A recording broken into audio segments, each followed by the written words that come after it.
Pero la saliva no fue lo que curó a este ciego. Lo que lo curó fue el poder del Señor. Nos damos cuenta nosotros que este ciego también obedeció. Y siempre, ¿verdad? Los comentaristas de estas escrituras, ¿verdad? En este contexto nos enseñan y comparan a Naamán. ¿Se acuerdan ustedes de este hombre, este sirio, que estaba leproso y que el profeta le había dicho que se zambullara 7 veces en el Jordán, parece que fue, y él no quiso? Pero nos damos cuenta que este ciego sí lo hizo. Este ciego no fue orgulloso, Naamán fue. Y Naamán dijo, quizás los ríos que donde yo vengo son más limpios y más puros, ¿verdad? Que ese Jordán donde este me dice. Pero ese no era el caso. No era el Jordán el que tenía las propiedades curativas, como algunos fanáticos se llevan así, ¿verdad? De creer, vamos a traer tierra de Jerusalén, o vamos a traer aceite del olivo de los árboles de allá de Jerusalén. Los fanáticos se llevan a cabo de eso. Ellos piensan que ya nomás porque viene de allá, ¿verdad? Tiene un poder especial que es totalmente diferente a lo de aquí. Pero eso no es cierto. Aquí nos damos cuenta nosotros, ¿verdad?, que fue el poder del Señor. Y vamos a ir a nuestras Biblias y vamos a abrirlas en el capítulo 9, nomás para entrar en esta historia rápidamente, y después vamos a salir y vamos a estar yendo al Antiguo Testamento. Y les pido por favor, si podemos abrir nuestras Biblias, ¿verdad? Y si las traímos hoy, vamos a abrirlas y vamos a ir al capítulo 9, versículo 2. Y después vamos a saltar al 13 hasta el 18, mis hermanos, y al 31 al 34. El 2 dice, si nos podemos poner en pie, y le preguntaron sus discípulos diciendo, Rabí, ¿quién pecó, este o sus padres, para que haya nacido ciego? Fíjense bien la pregunta. El 13 dice, llevaron ante los fariseos al que había sido ciego, y era el día de reposo cuando Jesús había hecho el lodo y había abierto los ojos. Y volvieron pues a preguntarle también los fariseos cómo había recibido la vista. Él les dijo, me puso lodo sobre los ojos y me lavé y veo. Entonces algunos de los fariseos decían, ese hombre no procede de Dios porque no guarda el día de reposo. Otros decían, ¿cómo puede un hombre pecador hacer estas señales? Si había disensión entre ellos. Entonces volvieron a decirle al ciego, ¿qué dices tú del que te abrió los ojos? Y él dijo, que es profeta. Pero los judíos no creían que él había sido ciego y que había recibido la vista, hasta que llamaron a los padres del que había recibido la vista. Ahora vamos a ir al versículo 31 hasta el 34. Y sabemos que Dios no oye a los pecadores, pero si alguno es temeroso de Dios y hace su voluntad, a ese oye. Esta es doctrina. Desde el principio no se ha oído decir que alguno abriese los ojos a uno que nació ciego. Si éste no viniere de Dios, nada podría hacer. Y respondieron, le dijeron, tú naciste del todo en pecado y nos enseñas a nosotros. Y le expulsaron. Amén. Pueden tomar sus asientos, mis hermanos, otra vez. Y está agradable, ¿verdad? Ahorita el tiempo que tenemos el aire acondicionado, yo sé que nos ponemos confortables los que hemos llegado hoy en esta mañana, ¿verdad? Y nos gana a veces, ¿verdad? Esa comodidad de ponernos en pie, pero ya nos podemos sentar y ponernos cómodos. ¿Quién fue? Es la pregunta. Fue esta la pregunta de dónde originó esto, dónde principió esto, qué fue la causa, ¿verdad?, que esto llevó a cabo de él siendo ciego, el que había nacido ciego, que vemos en el versículo 2, que los discípulos señalaron, Había a veces, una vez leí, ¿verdad?, un comentarista decir que los judíos también tenían una creencia que a veces pudiera haber surgido pecado en el feto del vientre de la mujer. Ese feto podía haber pecado en el vientre de la madre, y se creía que a veces esto era el resultado de a veces cosas que a veces surgían, ¿verdad? Así como en este caso con ciego, mudos, paralíticos, así como en este caso. Algunos, ¿verdad?, se llevaban, ¿verdad?, a pensar de que este era el destino de ellos, que así fue porque alguien había pecado en sus antepasados. Pero la pregunta fue, ¿de dónde principió todo esto? Yo quiero saberlo hoy y quiero, ¿verdad?, ahora traerlo esto a ustedes también. ¿Qué fue la causa? ¿Qué fue el inicio de esto, de que este hombre haya nacido ciego? Como les digo, los judíos creían que esto podía haber sido algo que Dios así predestinó a algunos. Algunos creían que quizás el feto, estando en el vientre de la madre, pecó ante el Señor y ahí el Señor, ¿verdad?, hizo eso. O también podían haber sido sus antepasados, porque esto lo vemos en el versículo 2, o sus padres. Y estos padres podían haber sido no tan solo los padres, la madre y el papá o el padre, sino los ascendientes. Así podía haber sido los abuelos, los bisabuelos. Alguien pecó y por esa razón este hombre así había nacido. Y la pregunta fue, y nosotros, ¿verdad?, a veces podemos ver estos casos, caminamos por la calle y vemos a una persona que así haya nacido, ¿verdad? Y desafortunadamente, ¿verdad?, hay casos donde a veces llegamos a la conclusión que fue pecado. Y por esa razón esa persona así había nacido. Y esto es algo muy delicado, bendito sea el Señor, ¿verdad? Y hoy en esta mañana vamos a ver, porque es duro, pero la palabra del Señor nos enseña la respuesta. Por eso Jesús en este caso no se interesó tanto en contestarles las cuestiones que ellos tenían de saber quién era el que había pecado. El Señor estaba más interesado en el plan que Él iba a hacer para que Él pudiera creer que Él era el Hijo del Hombre. No era un tiempo, ¿verdad?, para enseñarle a sus discípulos quién había pecado, para culpar eso. Esto es algo que a veces puede considerarse como un misterio, porque la vida de Job, cuando leemos nosotros la Biblia, si un día nos damos una vueltecita a ese precioso libro de Job, es un libro muy precioso, ¿verdad?, donde nos damos cuenta que Job ni supo, pero Job confiaba, ¿verdad?, que eso no había sido algo por un pecado que él había cometido. Sus amistades, que se llamaban sus amigos, que estaban ahí para consolarlo, en vez de consolarlo, fue el contraste del consuelo. Entonces nosotros nos damos cuenta, ¿verdad?, que ellos empezaron a acusar a Job porque le resultó así mal, perdió sus hijos, perdió sus propiedades, perdió su salud. El hombre se vio en un estado de desgracia, pero él confió en el Señor y nos muestra a nosotros, ¿verdad?, que aún esto es algo que viene a veces en la vida, que aún hasta nosotros, los justos, vamos a veces a sufrir y padecer enfermedades así. Entonces esto no es algo, ¿verdad?, que nosotros podamos llegar y poner el dedo y decir es totalmente esto. Aunque también Pablo, ¿verdad?, nos enseña también en Corintios también, ¿verdad?, que a veces puede surgir por un castigo, pero no podemos llegar a esas conclusiones. Llegamos a la conclusión que es Dios el que sabe. En este caso con Job, Job no sabía que él iba a ser el trofeo de Dios y que Dios iba a glorificarse en la vida de Job y usarlo como un trofeo para decirle, mira, ¿no ves que él, aunque hago lo que hice con él, él me sigue sirviendo? ¿No ves tú ese trofeo que yo tengo ahí? El Señor le dijo así a Satanás, ¿tú ves ese trofeo que yo tengo ahí?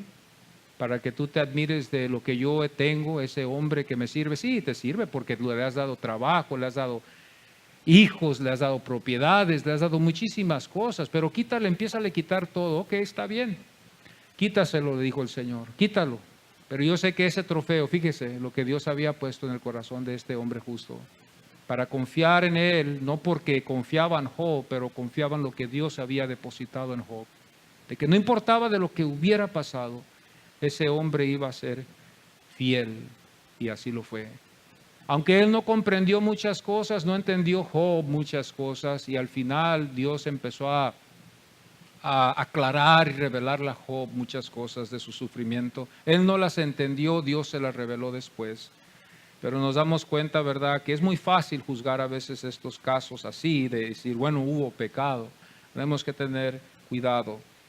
Y la pregunta fue por el pecado, por la razón de la infracción que se puede ver, ¿verdad?, en este caso con este hombre que así había nacido. Este hombre no llegó a ser ciego, a través del tiempo. Este hombre así había nacido. Nunca miró, nunca vio, no conoció a sus padres, no conoció a nadie, al menos por la voz. Al menos por la voz, su oído, ¿verdad? Tuvo algo, ¿verdad? Yo me imagino pudo estar más avanzado para poder detectar los sonidos más fácil, ¿verdad? Porque no tenía la vista. Y eso es lo que Dios le capacitó a él de poder conocer a las personas, pero nunca miró a su familia. Y estos discípulos querían saber qué era lo que estaba aconteciendo. La pregunta de los discípulos fue, ¿quién pecó? ¿Quién pecó? ¿Este o sus padres? El ciego fue visto por Jesús y por los 12. Jesús miró al ciego de lejos y los 12 también lo vieron. Y yo me puedo imaginar que si al camino el Señor se encaminó hacia el ciego y así encaminándose hacia el ciego, el Señor iba con un plan para ese ciego. Quizás ese ciego pensaba recibir una limosna del Señor. El Señor le iba a dar algo mucho más mejor que una ayudita. Le iba a dar salvación y le iba a recuperar también al mismo tiempo su vista. Valorizamos más la salvación que la curación, porque ¿qué sirve una curación e irse al infierno?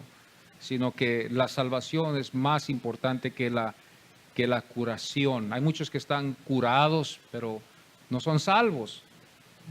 El primer versículo nos enseña, cuando leemos las Escrituras, cuando usted va a leer este capítulo 9, usted va a ver que dice la Biblia, al pasar Jesús vio a un hombre ciego de nacimiento.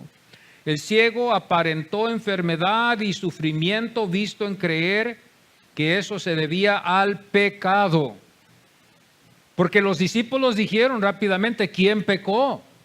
Entonces esa es la palabra que ellos usaron y querían saber ellos quién fue el culpable y qué fue la razón por qué ese hombre estaba así. ¿Y por qué ellos hablaron así? ¿De dónde se basaban ellos en esto? Bueno, cuando nosotros vamos al Antiguo Testamento, la respuesta nos va a enseñar que el Señor así lo había dicho a Moisés. Éxodo 25, si usted va a las Escrituras, usted ve aquí que Dios visita la maldad de los padres sobre los hijos. Y los hijos son los que llevan, hermanos, el castigo en muchos casos. Aquí lo vemos en Éxodo 25. Hay casos que quizás así puede ser. El Señor dice que alcanza hasta la tercera y la cuarta generación. Y antes de que usted vaya a decir, mire, así entonces así es. Un momento, no le dé muy recio porque vamos a ir más allá un poquito. Y vamos a profundizarnos un poquito más a esto para saber qué es. Pero Éxodo 25 dice, visito la maldad de los padres sobre los hijos hasta la tercera y cuarta generación de los que me aborrecen. Aborrecer a Jehová, hermanos, sería pecar. Pecar sería la razón del castigo. Aborrecer a Dios, hermanos, sería hacer lo que yo quiero hacer y no hacer lo que Él quiere. Eso está duro, claro. Y si no lo entendemos, que Dios nos ayude a entenderlo. Si aborrecemos al Señor, y el Señor lo dijo, hermanos amados, el Señor lo dijo, si me amáis, vas a hacer lo que yo te digo. Si me amas. Y esto está duro. Hermanos, viéndolo bien, esto está duro.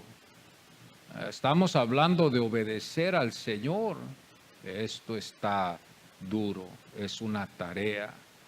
Y yo digo del Señor, sería, bueno, si esto es un cuento nomás, digo yo, pues bueno, yo puedo pretender que yo lo amo. Pero viendo las cosas en verdad, digo, Señor, ayúdame, Padre.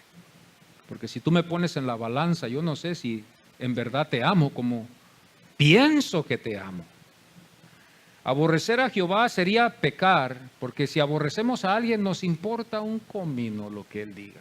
Nos interesa muy poco. Y el Señor así le dice aquí a esto, los que me vayan a aborrecer, no va a ser tanto por aborrecerlo, es por no obedecerlo y después por el pecado que surge después de la desobediencia.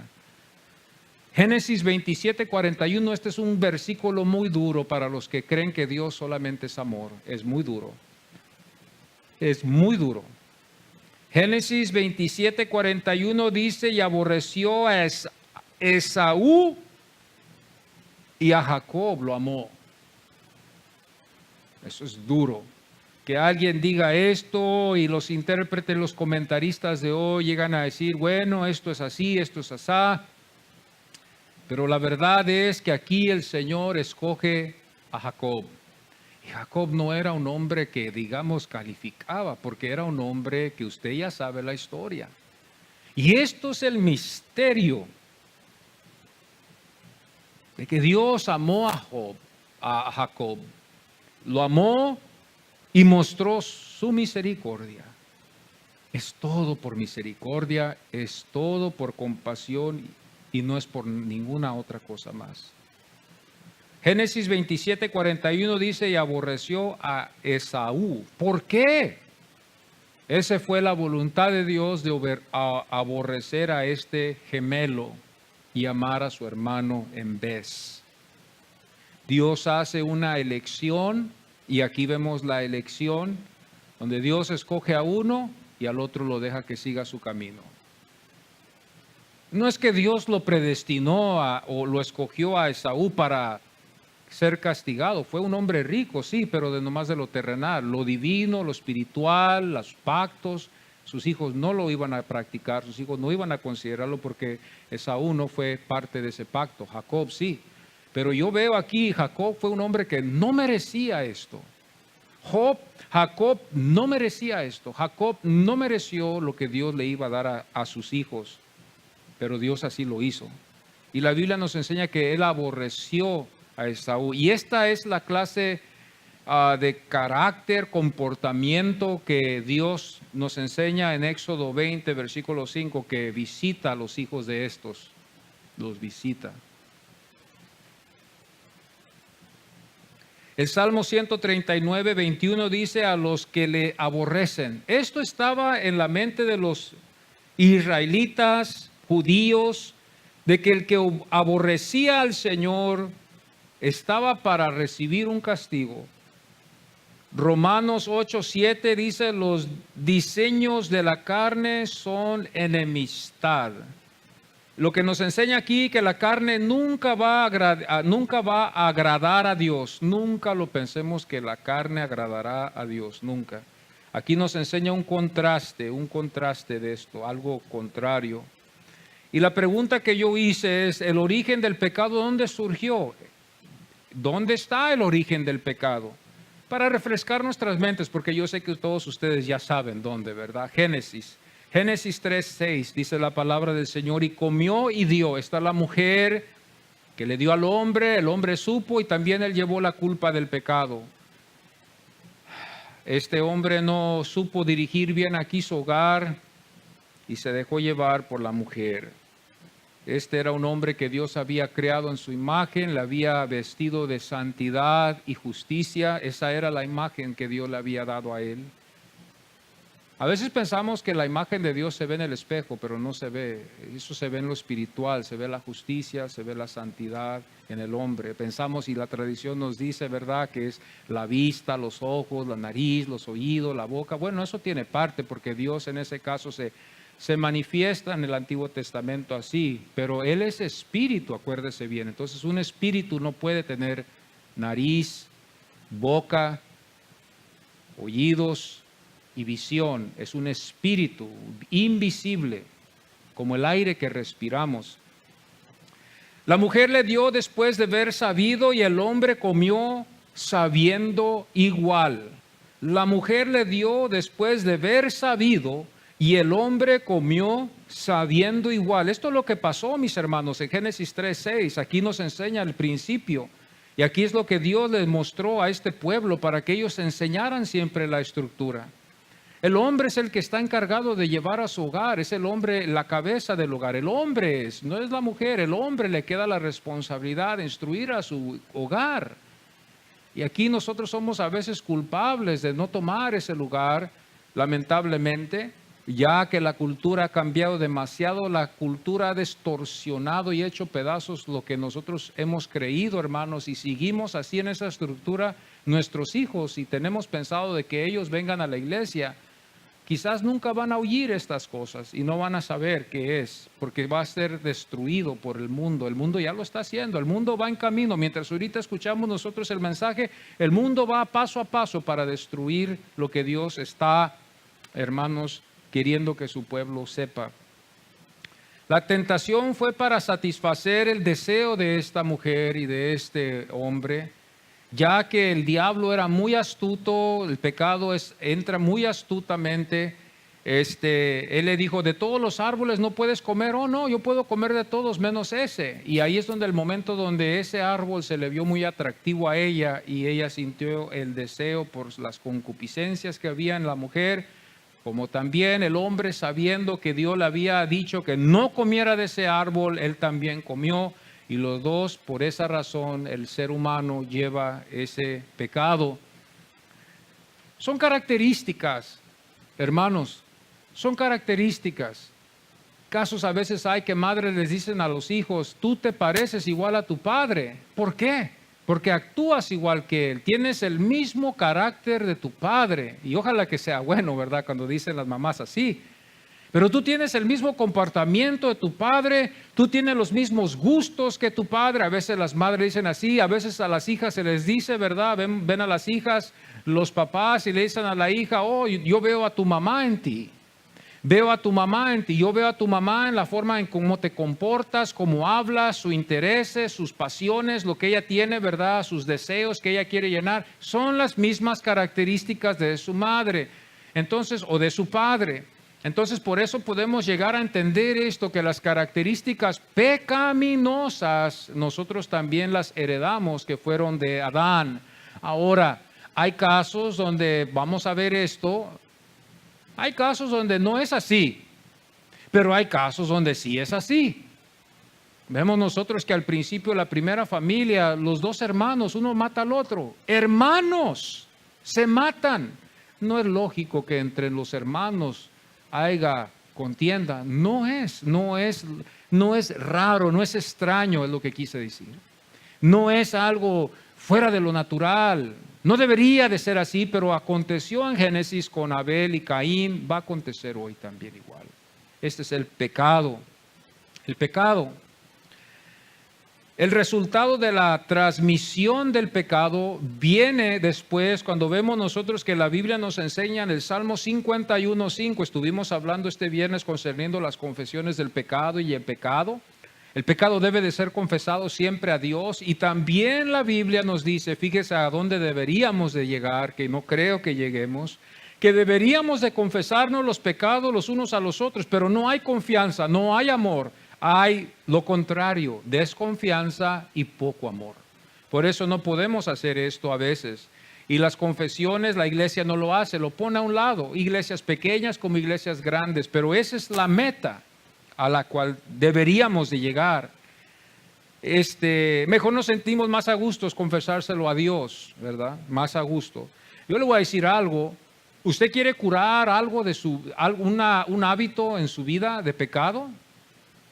Dígaselo a alguien que desde mucha confianza, que usted estima, y dígale a usted su situación y póngase a cuentas con esa persona y verá que usted se va a curar de ese pecado que usted quiere dejar. Cuando queremos dejar un pecado, se lo damos a alguien y decimos, ¿sabe qué, hermano?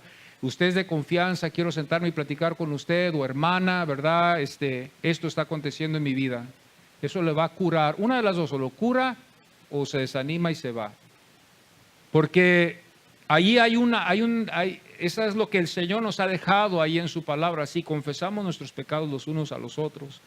Pero el Salmo 51:5 dice, he aquí en maldad he sido formado y en pecado me concibió mi madre. Esta es la culpa que llevaba David el rey por el pecado que había cometido en haber cometido adulterio con esta mujer y también ver asesinado o matado a su mejor hombre de guerra, que era Urías, que nos damos cuenta, ¿verdad?, que lo mató, ¿verdad?, y acabó con él solamente para tomar su mujer de él. Esto quedó en la conciencia de David, y David llega a la conclusión, para no excusarse de ellos, sino decirle, Señor, así fui formado. Vine a este mundo formado con pecado, con las características de mis padres, Y vengo a un mundo también, salgo a un mundo donde hay pecado también. Así nací, así lo vemos, Señor, no tengo ninguna, estoy culpable, soy un pecador, soy un gusano delante de ti, no merezco. Esta es lo único que yo puedo decir. Cuando Dios está en nuestros medios, así usted se va a sentir. Nosotros no nos sentimos así, hermanos, y todo muy relajado, todo muy bien, todo muy suave. Dios no está allí. Dios está cuando hay culpa, cuando nos sentimos pecadores, cuando nos sentimos incapaces. Allí está el Señor. Porque el Señor nos quiere llevar a través de su Espíritu Santo, nos quiere llevar hacia el arrepentimiento y hacia la santidad. No nos quiere llevar hacia el libertinaje y hacia la independencia de ser independientes. No, eso no es. La Biblia nunca nos enseña eso. El Espíritu Santo nos dirige, pero a la santidad, amados. No nos dirige a ciertas cosas en la vida como ya hoy muchos lo piensan. Lo correcto es que el Espíritu Santo nos dirige a la santidad, a asistir a la iglesia, a leer la Biblia, a orar, a ayunar, a servir, a aportar a la iglesia, orar por el pastor, a vivir una vida recta, a ser una persona que no miente. Eso es lo que el Espíritu Santo hace. Y el Espíritu Santo nos constriñe para hacerlo. El Espíritu Santo nos pone convicción para hacerlo también. El Espíritu Santo no, hermano, cuando el Espíritu Santo no está, es como dejarlo allá afuera y decir: Espíritu Santo, tú quédate allá afuera, yo me voy a ir aquí adentro por un rato y al rato vengo por ti.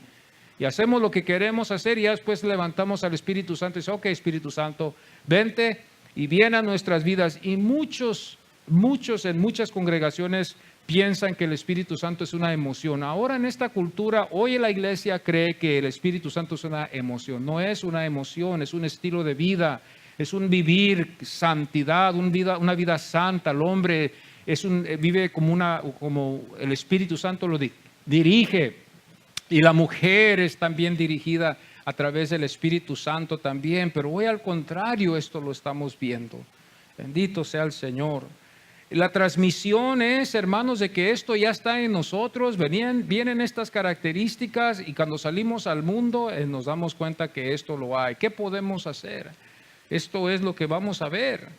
El resultado de esta es la transmisión que le llamamos así, donde se transmite el pecado al otro y al prójimo, a los hijos.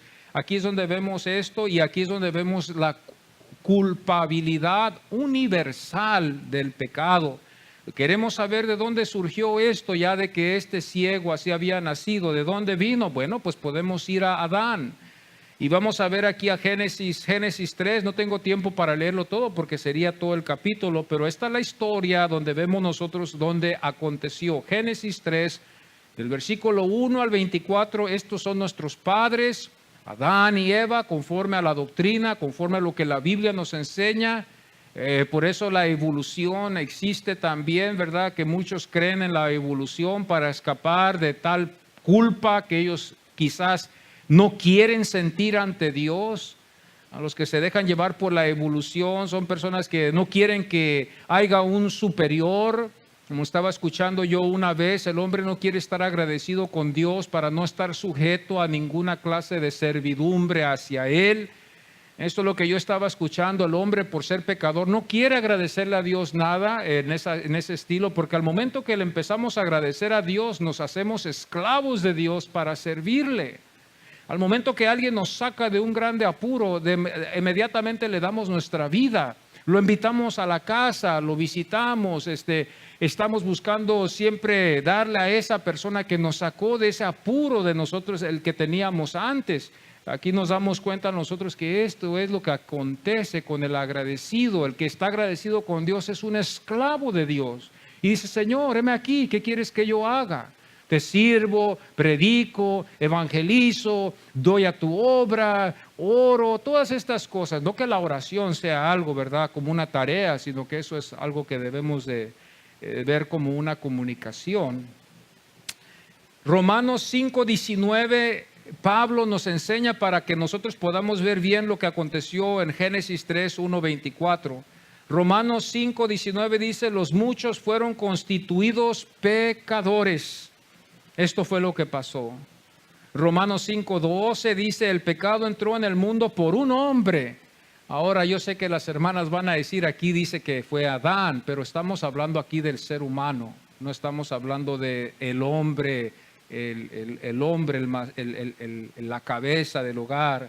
Estamos hablando del ser humano. Los dos llevaron la culpa. El pecado entró en el mundo por un hombre. Estamos hablando por los hombres. Estamos hablando por estos seres humanos, estas criaturas, ¿verdad? Porque va a haber confusión.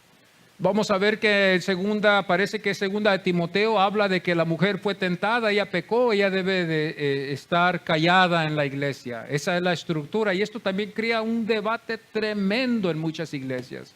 Ya que hoy vamos por la cultura, hay muchos ministros que se pasan de vivos y que dicen, bueno, eso fue antes, ahora la mujer puede predicar, ahora la mujer puede hablar, ahora la mujer puede ser líder, ahora la mujer puede ser hasta pastora. Ya la Biblia la hacemos a un lado, ya después de que el apóstol nos dejó estas ordenanzas. Yo hago una pregunta, digo, ¿de qué iglesia eres tú? Porque si tú dices que tú eres de la iglesia cristiana, debemos de sujetarnos a lo que dice la palabra del Señor. El Señor viene a buscar la iglesia que dejó y la que los apóstoles instruyeron. Confiamos en los apóstoles porque los apóstoles estuvieron con Jesús. Y confiamos en lo que Pablo nos enseña porque Pablo caminó con Jesús también en espíritu. Muchas de las veces él dijo, yo he recibido del Señor, hablando fuertemente de que fue casi físico, si lo podemos decir así, que el Señor tuvo estas sesiones con él para enseñarle estas cosas, estas oportunidades. Primera de Corintios 15:22 dice, porque así como en Adán todos mueren. Esta es la revelación que Pablo el apóstol le enseña a la iglesia. Hay muchos que descalifican a Pablo y dicen, Pablo no caminó con Jesús, Pablo no es apóstol. Hay algunos que se atreven a decirlo, yo los he oído a algunos de ellos decir, Pablo no es el apóstol porque Pablo no caminó, los requisitos eran de que ellos tenían que ver la resurrección, ellos tenían que haber caminado con Jesús, ellos deberían de haber estado con Jesús esos 3 años y Pablo no calificó en eso porque no estuvo 3 años con Jesús como los otros apóstoles, no lo vio cuando resucitó y no lo vio cuando ascendió, pero cuando nosotros nos fijamos bien que Pablo tuvo un encuentro con él, con la visión que tuvo y quedó evidencias cuando quedó ciego por un tiempo, nos fijamos bien que Pablo tuvo un encuentro con Jesús. La iglesia en ese tiempo, hermanos, se estaba manifestando únicamente en ese tiempo en una forma tan tangible así. La iglesia quiere todavía seguir eso y quiere regresar a esas cosas, pero esas son cosas que acontecieron para mostrarnos el poder de Dios. Dios es el mismo, Dios tiene poder y nosotros cambiamos, pero Dios no cambia. Dios es el mismo en su manera de ser, Dios no ha cambiado, pero estas cosas fueron para mostrarnos a nosotros lo que iba a venir. Son sagradas, son santas, son puras. Pongámonos a pensar si estas cosas todavía siguen igual, pues ustedes son dignos de escribir una Biblia también. Yo soy digno porque yo tengo el Espíritu Santo al mismo nivel que los apóstoles lo tuvieron. Yo puedo escribir algo inspirado igual que él y puedo publicarlo como una Biblia y tiene suficiente autoridad como la de ellos. Esto es lo que los carismáticos hoy en día creen. Y ahora en este caso no hay límites. Ahora todo se vale. Por eso en estos casos quizás yo digo, no sé, que ellos piensan, ¿verdad? Decir, ellos pueden quitarle y ponerle en algunas cosas en la Biblia porque ellos tienen el mismo espíritu, están en la misma capacidad. Esto fue único. Nosotros enseñamos a nuestros hijos del bautismo del Espíritu Santo, como ahorita estuvimos nosotros cantando este canto y lo estamos cantando, es una doctrina, nuestros hijos lo cantaron, nuestros hijos los están escuchando, les estamos enseñando del bautismo del Espíritu Santo. Ellos en el Pentecostés no sabían de esto, amados. Ellos no fueron instruidos. Ellos no sabían lo que era el bautismo del Espíritu Santo. Ellos no sabían lo que eran lenguas. Eso surgió por eso era único de Dios. No era algo que se estaba adoctrinando, a ver, hablan lenguas y empieza a pronunciar ta, ta, ta, y la, y lo, y Y que nuestros hijos ven estas clases de cosas en las iglesias para también seguirle, porque claro, yo he visto algunos hermanos que hermanos, ¿verdad? Los amamos en el amor del Señor, pero dicen ellos, los niños andaban ahí danzando y bailando. Claro que sí, hermano, porque estaba siguiendo lo que usted estaba haciendo. Lo ven a usted hablar en lengua, lo ve a usted brinconear, lo ve a usted, perdón que lo diga así, ellos lo van a copiar también. Esto fue en el Pentecostés algo sagrado y puro y limpio. Ellos no estaban en esa práctica, fue algo que ellos subieron. El Señor les dijo, vayan, esperan del Espíritu Santo hasta que el Espíritu Santo venga. Y vino el Espíritu Santo en esa vez y vino otra vez. Cornelio, cuando recibió, los que estuvieron ahí con Cornelio recibieron el bautismo del Espíritu Santo y también. Ellos no sabían de esto y de repente empiezan ellos a hablar, pero ellos no sabían nada de esto. No era ni en la capacidad de ellos de saberlo. Hoy en día algunos se atreven a hacerlo y enseñarle a sus hijos esto. Este es Pablo, este es el apóstol. La culpa universal, el pecado, que vamos otra vez al tema, la culpa universal que lleva todo, que posee en su corazón. Jesús dice en su palabra, en Mateo 15, 19, porque del corazón salen los malos pensamientos. Los malos pensamientos surgen del corazón. Y yo aquí le digo al Señor, en el momento que yo leo esto, Señor, yo tengo un corazón. Señor, yo tengo un corazón y mi corazón palpita y dice tu palabra que mi corazón de estas cosas van a surgir. Este es el hombre pecador.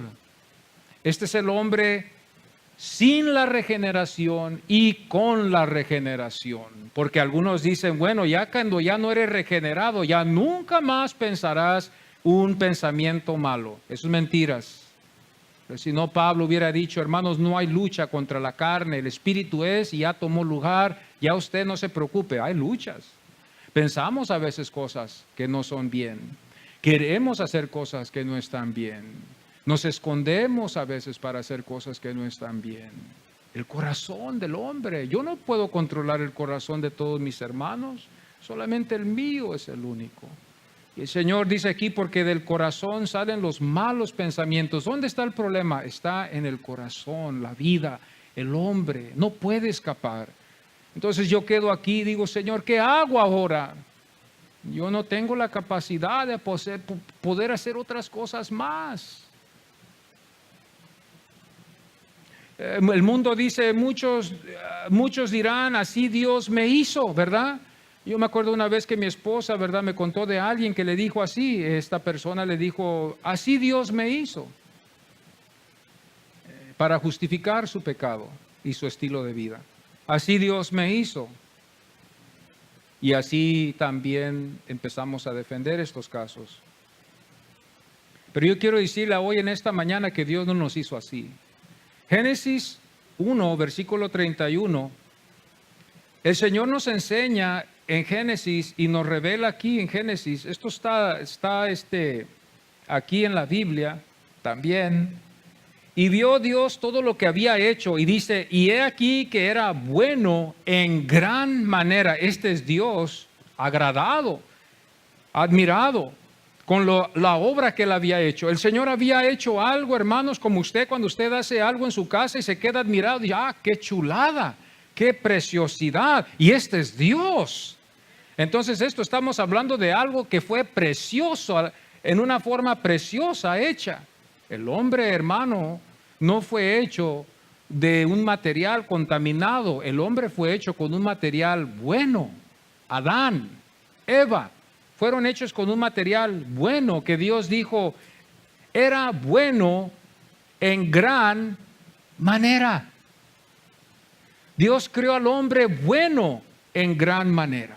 Es lo que vemos aquí. Dios creó al hombre a su imagen. ¿Qué fue la imagen? ¿La nariz, los oídos? No. Si alguien a mí me hace una pregunta y me dice, sí, Dios nos dio su nariz, Dios nos dio sus oídos, Dios nos dio sus ojos, le voy a decir a usted, ¿puede un espíritu tener eso, mis hermanos? No, un espíritu no puede tener eso y nosotros no le podemos agregar, pero Dios ve, Dios oye, Dios habla. Dios tiene poder porque tiene su mano poderosa que Él usa para moverse. Es poder, Dios es poderoso. Pero el hombre, Dios no tiene una nariz, Dios no tiene un oídos, Dios no tiene ojos.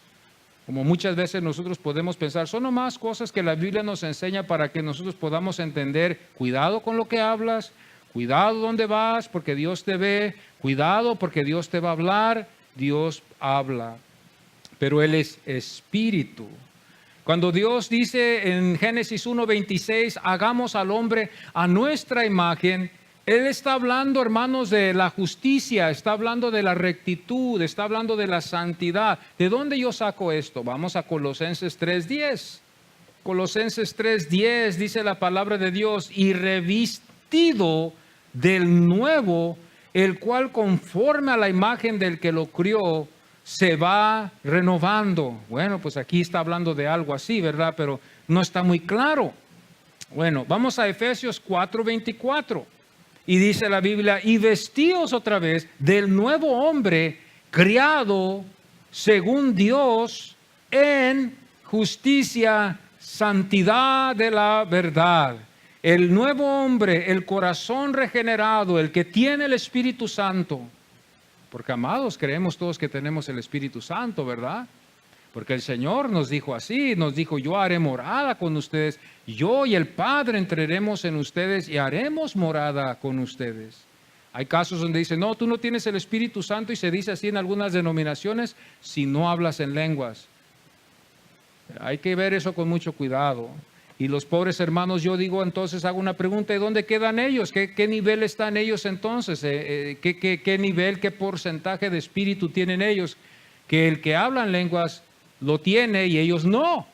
Es la pregunta, ¿verdad? Yo hago la pregunta. Entonces, aquí es una cosa que tenemos que ver también con mucho cuidado. El Espíritu Santo entra en nosotros, el Padre entra en nosotros, el Cristo entra en nosotros al momento que el Señor regenera el corazón del pecador.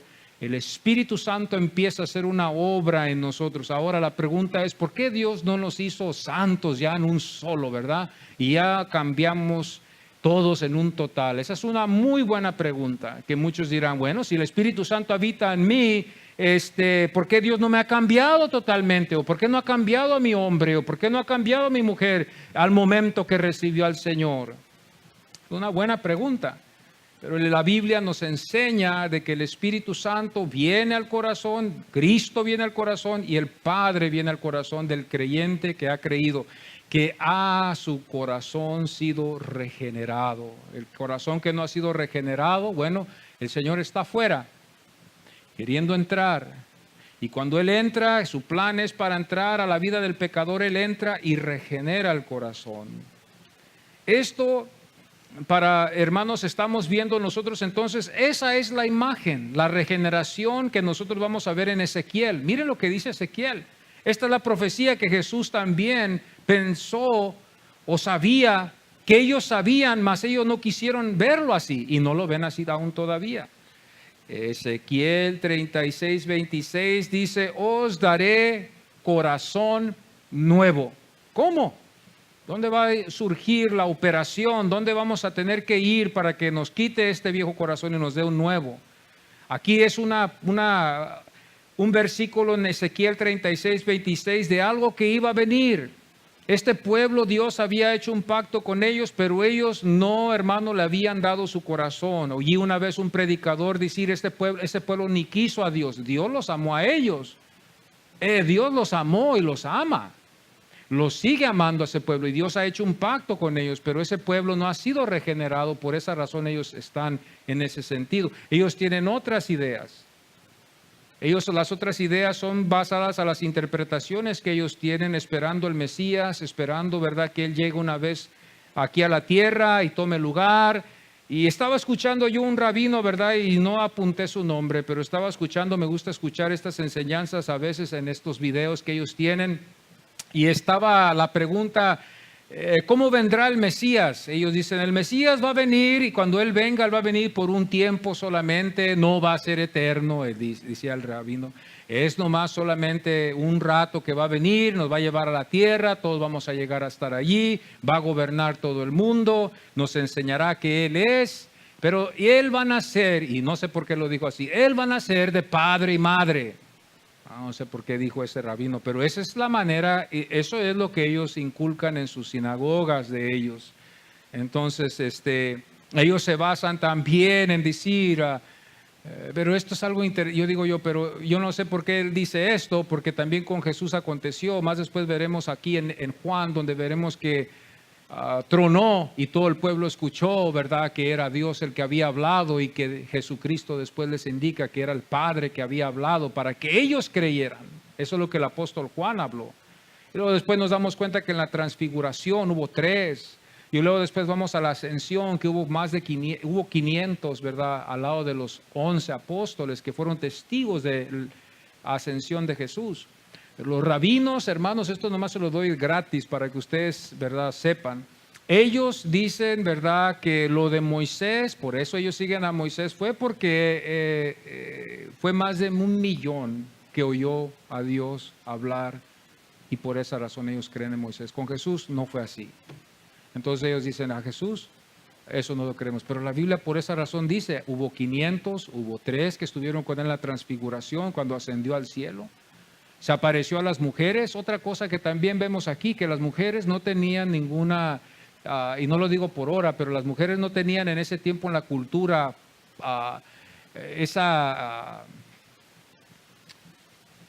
no se les creía. Las mujeres cuando decían algo no se les creía, pero la Biblia nos enseña que las mujeres fueron a los apóstoles y les dijeron el Señor ha resucitado. Pero las mujeres, las hermanas se jactan y dicen, fue una mujer, ya ven, fue la mujer la que creyó. Sí, hermana, pero cuando usted ve la historia, usted se da cuenta que en esa cultura la mujer no se le consideraba lo que ella decía. Entonces tenía que ser un hombre el que daba el testimonio primero. Pero los hombres creyeron lo que las mujeres dijeron. Corrió Juan, corrió Pedro hacia la tumba y encuentra al Señor. Y se admira, dice, wow, ¿qué es esto? Y regresa ahora sí un hombre, Pedro, y regresa ahora sí Juan. Fíjese qué interesante, qué preciosa la palabra del Señor.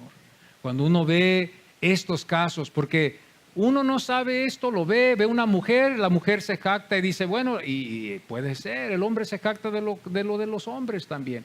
Y mira, una mujer, las mujeres tienen más fe, sí, gloria a Dios, pero cuando no sabemos, decimos, bueno, pues la mujer, ¿verdad?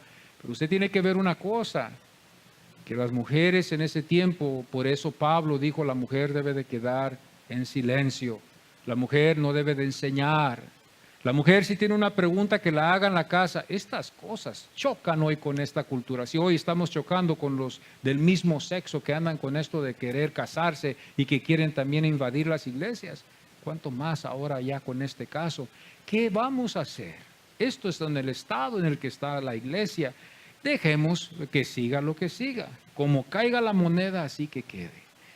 Salmo 51, lo único que podemos decir, amados, que yo también me voy aquí y pongo mi corazón, le digo al Señor, Señor, crea en mí, oh Dios, un corazón limpio. Este es el que está regenerándose, que reconoce su pecado. Esto es, crea en mí, Señor. Yo pequé, yo hablé, yo dije, yo hago, yo me siento culpable, pero crea en mí un corazón. Esta es mi oración de cada día. Esta debe de ser la oración de usted. Si el Espíritu Santo está obrando en su vida. Si el Espíritu Santo no está obrando en su vida, usted se siente bien, a gusto, conforme, sin necesidad de pedir esta oración. Pero esta es la oración de un corazón que Dios está regenerando. Crea en mí, dice el Salmo 51:10. Esto fue lo que David dijo. ¿Dónde procede entonces llegando a la conclusión del pecado? Bueno, llegamos a la conclusión que no podemos saber realmente señalar si fue la mamá o fue el papá. Lo único que podemos ir a ver es que en Génesis 3 nos enseña la caída del hombre. Este hombre que fue Adán, que pecó, que por medio de él, en la simiente de Adán, claro, porque el hombre es el que lleva la simiente, en él surgió lo que surgió. Romanos 5:12. Romanos 5:18, Romanos 5:19.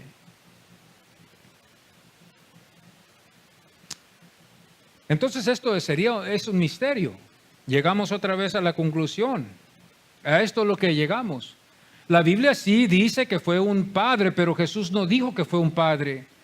Y como nosotros no conocemos el trasfondo del padre y de la madre para decir, bueno, pues la madre fue pecadora porque mira, fíjate que ella vivía una vida de doble sentido, o el padre que era considerado, era un ladrón, el padre del ciego, no podemos culpar al padre, y menos a los antepasados de los padres del ciego que había nacido. Entonces llegamos a la conclusión a ver que solamente lo que podemos ver es culpar el Edén, podemos culpar, a Adán en el Edén, podemos culpar a Eva en el Edén, que de ahí surgió el pecado que vino, y es un misterio, son cosas que Dios no nos enseña por qué razón este hombre, de quién fue la culpa, pero lo que eso no era lo importante. Eso no era lo importante era de que el Señor iba a obrar en la vida de este ciego y que iba después este ciego creer en el Hijo del Hombre. Pero el pecado no era tanto lo que estaba interesado el Señor a sacar a la luz. Este es un tema, hermanos, que nosotros podemos ver, que a veces la iglesia necesitamos examinar estas cosas bien. Y esto es conforme a lo que la Biblia nos enseña. Como les digo, la Biblia no nos enseña el pasado de los padres. El único padre que nos enseña que pecó fue Adán. Y luego nos enseña después que el Señor iba a visitar a los que aborrecían a Dios. Y estos tales iban a recibir un castigo, sus hijos iban a recibir un castigo. La Biblia dice que ya después Ezequiel le dice, el que pecare, ese va a morir. Ahora estamos hablando de un pecado que cada quien iba a dar cuentas por lo que él ha hecho, ¿no? Ahora ya Ezequiel después enseña, ¿verdad?, que el Señor dijo que lo que los padres hicieron, los hijos ya no van a pagar esa pena, sino que vamos a ver que ahora cada quien va a pagar el pecado, cada quien va a pagar el precio por el pecado, cada quien individualmente. Entonces esto ya también ahora nos está cambiando aquí.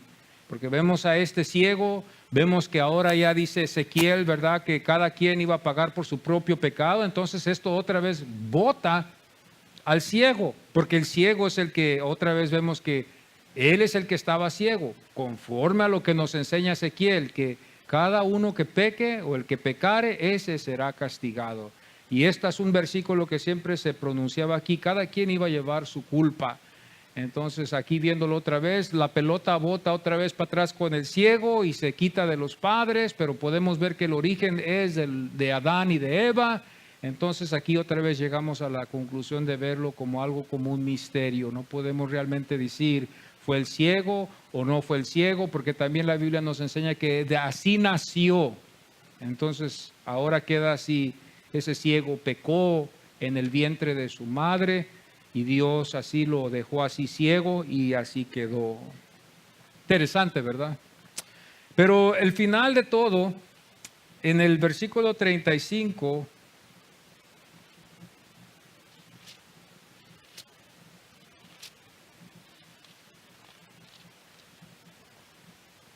oyó Jesús que le había expulsado y hallándole le dijo, ¿crees tú en el Hijo de Dios? Este fue el plan, de que ese ciego creyera en él. El plan fue de que esa enfermedad siguiera en esa vida, que así naciera, para que llegara a la conclusión de que después de todo eso, las obras del Señor iba a ser. Y eso es lo que vamos a ver el siguiente domingo. Pero ahora este domingo quisimos analizar y salir un poquito del Evangelio de Juan, y quisimos ver un poquito de dónde surgió el pecado. Y ahora ya sabemos que surgió de Adán. La Biblia señala a Adán fue, nosotros somos descendientes de él, eso viene, es una característica que viene de él. A él le echamos la culpa, pero ya vino el segundo Adán, y el segundo Adán nosotros podemos ya ahora ser justificados por medio de la gracia del Señor, conforme su misericordia y su gracia. Vamos así a ponernos en pie, amados hermanos, en esta mañana. Yo creo que hoy en esta mañana sería decirle al Señor, crea en mí un corazón nuevo, Señor. Que el Señor termine su obra en nuestras vidas, que el Espíritu Santo haya obrado en nuestras vidas, ha obrado en mi vida hoy en este mensaje, que Dios nos ayude a todos. Padre bendito, Señor, estamos aquí delante de tu santa presencia divina. En esta mañana, Señor, aquí estamos viendo, Señor, lo que estábamos viendo ahorita, de dónde originó este pecado, Señor. Oh, Señor, yo te pido que tú, Señor, nos ayudes a cada uno de nosotros en estas profundidades, Señor, de tu palabra, Señor. Ayúdanos. Queremos ir a lo que dicen las Escrituras Y no queremos nomás solamente suponer las cosas. Tú eres el que hablas en las Escrituras, tú hablas en tu palabra. Yo confío en lo que dice tu palabra, Señor, en lo que hemos escogido, Señor, por medio de tu gracia y tu misericordia. Cría en nosotros, Señor, crea en nosotros un corazón limpio, un corazón puro. Señor, si has regenerado nuestros corazones, sigue regenerándolos. Y si no has regenerado nuestros corazones, hoy te pedimos que nos regeneres. No hay escape del pecado. El único que nos puede ayudar a escapar es Jesús. Jesús es el único que nos puede ayudar a escapar, Señor, de estos hábitos, de estas cosas que nosotros a veces practicamos o a veces caemos, Señor, por debilidades que hay en nosotros. Ayúdanos, Señor. Estamos delante de tu presencia. Guárdanos en esta mañana, Señor, y que sea más de solamente venir a tu casa. Ayúdanos a cada uno de nosotros. En el nombre del Señor Jesucristo te lo pedimos y te rogamos, Señor. Haz una obra en nuestros corazones hoy, en esta mañana. Amén y amén. Amén.